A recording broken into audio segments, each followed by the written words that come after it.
Ben Smith here with Cove Financial Planning. With the start of the new year, I want to provide 3 easy steps you can take to really get a head start on your personal finances for the new year. They're easier said than done, but I promise if you take baby steps towards these, you'll be in a much better position than not having done so.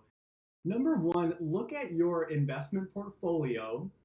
It'll include your 401k, 403b, IRA, any taxable money you have invested.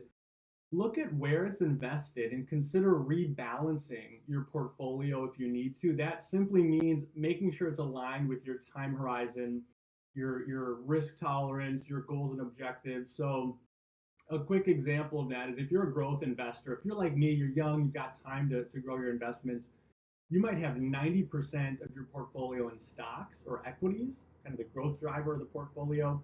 You might have 10%, for example, in bonds, the ballast within the portfolio, the conservative part of the portfolio.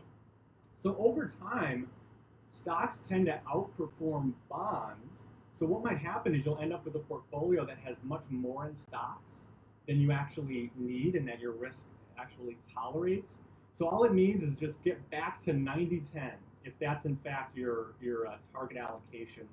So put simply, look at your investments, make sure they're aligned with all of your specific needs and situation. Next, look at your cash reserve, right? We just got through the holidays. You may have spent more money than you planned on. You're not alone, trust me.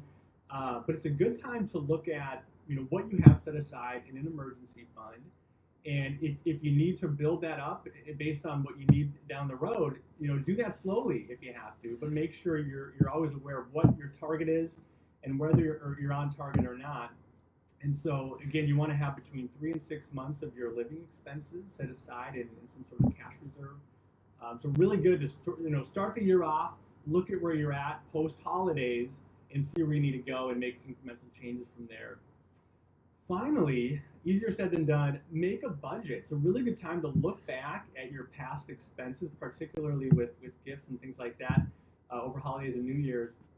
I typically say look between 3 and 4 months back at credit card statements, checking accounts, savings accounts, wherever you spend money, and highlight things that you think might be erroneous or unnecessary expenses. You'd be surprised at how many things pop up, including memberships of certain things that you might not use. So really easy way to assess where your budget has been and where it could be, and then finally look at what you can do with that freed up cash flow in terms of paying off debt, maybe saving for something in the future.